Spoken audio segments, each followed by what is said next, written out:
Now we're going to read the Matthew chapter 13 from verse 36 to verse 24. So after Jesus told them this parable, he left them. He didn't explain it to the people. And it's very clear they didn't understand what he was referring to and what he was talking about. After telling the parable to the people, normally what he does when he goes inside with his disciples, they will ask him to explain the parable to them. In this verse 36 to 43, this is what happened.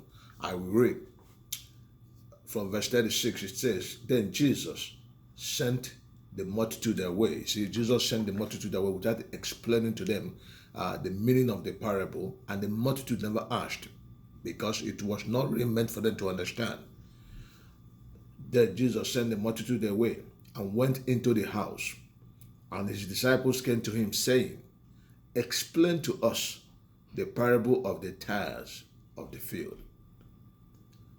Then Jesus answered and said to them, He who sows the good seed is the Son of Man.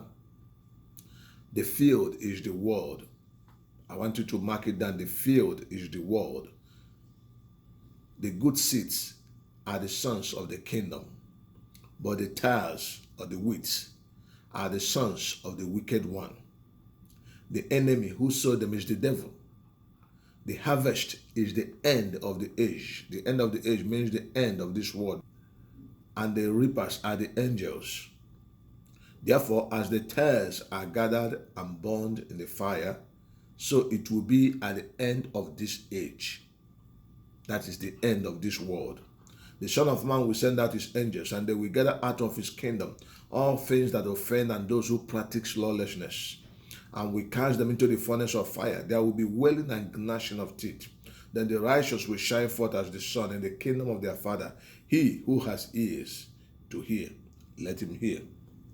So this is the explanation Jesus gave when he, after telling the parable to the people, he went inside with his disciples and they asked him to explain, and he explained it this way to them. So now we have to break it down. We have to follow the Holy Spirit, because this is the real thing that will reveal to us what has been going on. This is the real thing that will explain to us every question we've been asking about life in this world. Every question. When you understand the beginning, when you understand the foundation of anything, it is very easy for you to make a right decision. You understand? When you know the inception, what caused it, what brought about something, what is going on, then it is very easy for you to exercise faith. It is very easy for you to believe. So we're going to start breaking this scripture now so that we will get what the Holy Spirit is saying. Praise the Lord. In breaking it, the first thing is, Jesus said that the field is the world. You know, most times when we read some parables or some stories, we always think that Jesus is talking about the church or the kingdom of God. No, he said the field is the world. But we also have to look at what he said in verse 41. He said, The Son of Man will send out his angels, and they will gather out of his kingdom all things that offend and those who practice lawlessness. So some people will look at that and say, okay, he said the field is the word, and now he's talking about gathering out of his kingdom, because now he's referring that both the weed, the tares, and the weeds are inside his kingdom. But we have to look at the time. When you look at the story, when you look at the explanation, the first time he was talking about the field as the world was when the seeds were sowed. When the good seed and the bad seed was sowed, it was in the world. The world was a virgin. There was no one that has a claim over the world. The world belongs to God. God has not given it as an inheritance to either the Christ, neither the Christ nor the enemy. So the world was not yet declared who is going to inherit it. So now, when Jesus talked about gathering out of his kingdom, he's now talking about the end of the age. That is at the end of the world. Because at the end of the world, everything has changed. The status of the world has changed. God has already spoken. God has already revealed to whom he has chosen to possess the world. So now it becomes the kingdom of the one that God has chosen. That's why he said that the Son of Man will send out his angels, and they will gather out of his kingdom all things that offend him. You remember he said the servants wanted him to permit him to go and uproot those tares and those weeds. at the time they were sowed. He said no. He said they should not do it because they might destroy also the wheat when they want to do that. That they should let it be, let them both grow together. So at the time of harvest, which is the end of this age, then he will call his angels to uproot them, gather them, because that time he will have the authority and the power and the right, because now the world has become his kingdom. But that time when it was sowed, the enemy that sowed it knew that it has not been proclaimed, that God has not spoken that this belongs to the Son of Man. So the enemy sowed it as a way to lay claim over the world. But at the time, which is the time of the end, is when God has already declared whom he has chosen, to whom he has given the word to possess and to own it and to rule over it, to have authority over it. So by then, the Son of Man will now send his angels to claim what belongs to him. Praise the Lord. Now we have to look at what was sowed. Jesus said that the Son of Man sowed good seed. And the enemy, the devil, whom he later identified as the devil, sowed the evil seed. So what was sowed was seeds. But they grew up and produced crops. The crops they produced now became wheat and tares. They were not sowed as wheat and tares. They were sowed as seeds. Both of them were seeds. So I want you to remark this because it's very important for you to understand this. Seed is life. For life is sowed as a seed, and when life grows, it brings humanity, it brings human beings. What comes out of the woman and what comes from the man to join together to produce life, human beings, they are seeds, they are life. So what the Son of Man sowed was seed. What the enemy, who he later identified as the devil, sowed was also seed. But both seeds grew up, bring crops, and they produce wheat. This good seed produced wheat, and the evil seed produced tares or wheat. So what they produced does not look bad in the eyes, but what produced them is what Jesus described here. The seed that was sowed gave rise to wheat. The seed that was sowed gave rise to wheat and tares. So their life is within them. Their life is within them. But they all produced crops. Remember, he didn't mention the differently at the time he gave the parable. He said they produced crops. And when the time came to produce crops, that also the one that the enemy sowed appeared. They appeared as tares.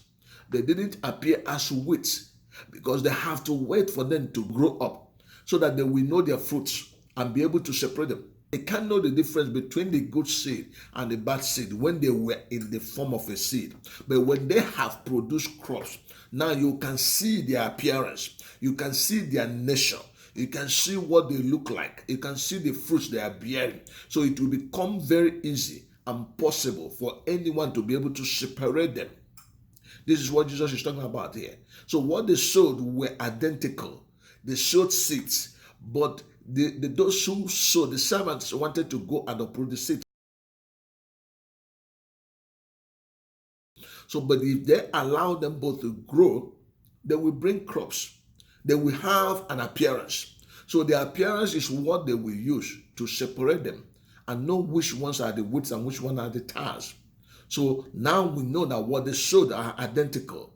What they will grow up to are what is different. But what they sowed were seeds. And both seeds will grow. But when they grow up, they produce different things. The next is, who are the seeds? What are the seeds that were sowed? Jesus said clearly. He said the seeds are human beings. He said the Son of Man sowed the good seeds, which are the people of the kingdom. He said, he answered and said to them, he who sows the good seed is the Son of Man. The field is the world. The good seeds are the sons of the kingdom, but the tares are the sons of the wicked one. So these are human beings. They were sowed. Remember, one thing I want you to be clear of here is it was not the good seed that the Son of Man sowed. The enemy corrupted and turned them to become tares. No, the enemy sowed his own seeds. He sowed his own seeds, and his own seeds grew up and became tares. Do you understand now? So the good seeds produced wheat, but the bad seeds or evil seeds produced tares, and these are human beings. Jesus said these are human beings. So both the Son of Man sowed human beings, created human beings, and the enemy also created human beings. They brought seed of life into this world. They brought two different kind of seeds into this world. So I want you to understand, because this is the foundation which many have not believed, and many do not even know about this, because it has always been that, oh, every human being in the world developed from Adam and Eve. This is not right, because Jesus did not say that it was the seed that the Son of Man sowed that the enemy corrupted and turned into wheat. No, turn it into tares or wheat. No, he said the enemy sowed his own seeds. Praise the Lord. He created his own people. He created his own life on earth. And that life began to grow alongside each other. Then we will see how they got mixed up. Another thing again to look at here is the time that the enemy sowed. Because the Son of Man went and sowed in the field. Then he said, while men slept, his enemy came and sowed tares among the wheat and went his way. While men slept. Okay, Jesus said men. Men were not there when all these things were happening, because men were the one that was sowed. Praise the Lord. So when men slept, it's a spiritual word. Angels doesn't sleep. Spirit doesn't sleep. When they use the word sleep in the spiritual realm, it means rest. Because we sleep to rest. If God didn't give us sleep, we can't rest. Some of us will keep walking. Some of us, our eyes will keep working. Our brain will keep working. Our hands will keep working. Our mouth will keep working. You understand? So the only way we can rest is for us to go to bed, sleep. So that's why God gave us sleep. So sleep means rest. So when the word slept is used to describe the activities of the spirits, it means they rested. Remember in the Bible, in the book of Genesis, the Bible said that God began to create the heavens and the earth. Then when he began to apportion days and night, then on the sixth day, when he finished, on the seventh day, he rested. And the Bible says he rested from the work he was doing. God did not rest from working, but he rested from the particular work he has been doing from the first day to the sixth day. But God continues to work. He continued to work other things. But the work of creating, the work of creation, the work that he set out to do from the day he created the heavens and the earth, he finished it on the sixth day. He rested. God did not go to bed. God did not sleep. God does not sleep nor slumber. So he rested, means he had rest from what he was doing, but he continued to do other things. Praise the Lord. So the word when men slept means that when the spirits who had worked with the Son of Man rested from the work, they have done what the Father sent them to do. They have sowed the seed. Now they rested. This is the point now. So by the time they came, they saw that another seed was sowed. So they confronted the Son of Man, who is the Son of God, and said, but we sowed the good seed. So what happened? So in verse 26, Jesus said, when the grain had sprouted and produced a crop, then the tares also appeared. It was when the grain means the seed, had sprouted and produced a crop. You see, when it has grown and appeared and have an appearance to be identified, he said the tares also appeared. So now they showed up, because nobody knew where they came from, but the Son of Man knew. The Son of Man knew they came from the seed that the enemy sowed. So only he knew, only he understand what was going on. But the rulers and the authorities in heaven does not understand what is going on. So these are the things we're trying to explain. This is the things the Holy Spirit has revealed, that we have to understand what has been going on, why we're involved in this that is going on, and what is our position there, and what God wants us to do now with the knowledge He's given to us. Praise the Lord. So another thing we have to look at is verse 27. It says, so the servants of the owner came and said to him, Sir, did you not sow good seed in your field? How then does he have tares? What does this show us? It shows us that the servants of the owner does not even know that the enemy sowed his own seed. One. And when Jesus explained the parable to his disciples, he said that the enemy is the devil. Okay, that means also the servants didn't know who the enemy was then. Jesus now identified the enemy as the devil when he was explaining it to the disciples. But when he was telling the story, he didn't mention the enemy. And that was how The identity of the enemy was concealed to his servants, and his servants never asked him who was or who is the enemy. But they know that this was not from the master. They said, okay, if it is not authorized by you, if we didn't show it, this one we are very sure of, and we didn't create this kind of people, we are very sure. And if it was not authorized by you for this kind of human beings to be created, then let us go and uproot them. He said, no. He said, let them be.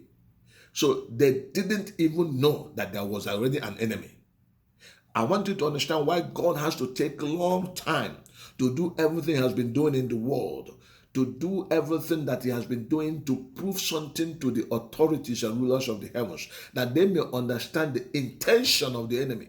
Because what was sowed wasn't actually the problem of God. If you understand, the Son of Man was not particularly worried about what was sowed, because he can make it right, he can destroy them.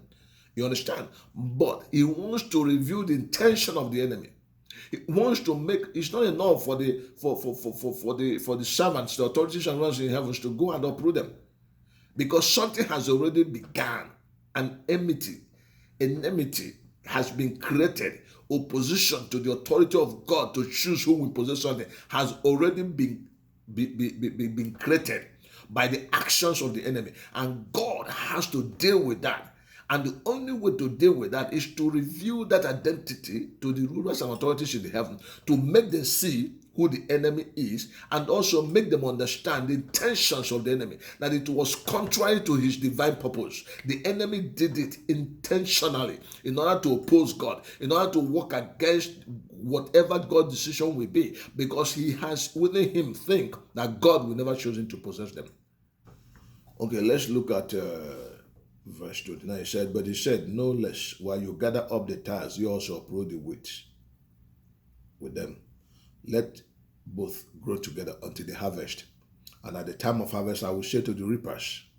So the reapers are different from the servants who sowed. You see, sowers are different from reapers. Remember, Jesus said that we should pray to the Lord of harvest to bring laborers into the vineyard. The vineyard has already produced fruits. It's only for reaping. So those who will harvest are different from those who sowed. This is what Jesus is telling us here. Because if not, we should not ask for harvesters. Because those who sowed will be able to harvest, but it's not like that in the spiritual thing. So Jesus is telling us here now that those who sowed will not be able, because they don't have the skill to identify, they don't have the patience to identify seeds, fruits, and begin to pluck them one by one, because they will go and destroy everything. And on that process, they will destroy both the wheats. He knows this. He knows this, because these are heavenly authorities he's talking about here. These are rulers and authorities in heaven. They are not ordinary angels. They are superior and they are high-ranked, powerful, spiritual authorities. So he knows that these ones will go and clear everything. So he said, no, that this is the work the reapers shall do. These reapers are angels. In the time that he was explaining the parable to his disciples, he called them angels. He said the Son of Man will appear with his angels. It's no more the servants now. It's no more those first ones that sowed. But these are reapers who will come to reap. Why didn't he allow them to destroy them or uproot them? Even though he would destroy everything, he would plant another one. He would have destroyed them from the beginning. Once they identified them, he would have asked them to gather or uproot them so they would plant again. But no, there was something. The enemy had already become enemy. Jesus did not call the devil an enemy because of what he sowed. He said an enemy did this. So already before he sowed that seed, devil has become an enemy already. But it was not known to the authorities and rulers in heaven. This is the core message I want you to understand here when we move on to the next segment, where we begin to describe what happened in heaven before coming to the time of creation. Because now what he described here is the time of creation, the time that the world was created. But already something had happened in heaven already, whereby he now identified devil as an enemy. But the servants who worked with him did not understand that this devil has become an enemy. But Jesus knew. It was not what the devil sowed that made him an enemy. Devil sowed it as an enemy. He has already become an enemy. For him to come and sow it, he was sowing it as an enemy. He had an agenda. He had an intention. And the reason he came and sold his own was to lay claim to the world. When people are quarreling over a land, what do? One tries to build something, the other one tries to build something, the other one will try to plant something, the other one will try to plant something, because they want to register something in the land to show that it belongs to you. So for you to have a claim over it, the enemy sold it to lay claim to the land, to the earth, to the world. Remember, Hebrews chapter 1 verse 1 to 2 says that, that God the Father has made a promise to the Son to give him everything shall be created as an inheritance to him to possess it. And then through the Son, he created them. If the Son of Man had created them and the enemy did not so, automatically it will become the position of the Son of Man, because God sent him to create what he will possess, what he will give over to him. But the enemy knew that if the Son of Man is allowed to plant, and what he planted will be the only one that will be in the world, then he will automatically become the possessor. He will automatically possess and inherit from the beginning. Now he went and sold his own seed. He went and created his own human beings on earth, so that the Son of Man cannot lay claim to that immediately. The process we've been following, the years, the age that the world has been, is for God to prove to the authorities and powers in heavens that the intentions of the enemy was against his purpose. And at the end, God now will declare that the Son of Man, which is the Son of God, is Christ, whom he has chosen to give everything to possess. And then with that authority, the Christ will come back and destroy everything that is of the devil and take over the world and recreate it. And plant his only people now. So no more rebellion to the church of God. Praise the Lord. So we're going to move to the next segment, where we begin to discuss the details, how these things began in heaven, why Jesus told this story, why the Holy Spirit is now explaining it to us, because it's very, very important. It's not what we're doing today that is necessary in every gathering. It is understanding the foundation of the word. It's understanding what God has been doing. Remember in the book of Jeremiah, God said that nobody should boast about anything. People should not boast about their money. People should not boast about their riches. People should not boast about their intelligence or power or anything. He said, whoever that shall boast of anything shall boast that they know him, that they have the knowledge of him as God and what he has been doing. So this is the knowledge God wants you to boast about. This is the only thing that you will have. So you'll be able to say, I know God and I am with God. Praise the Lord.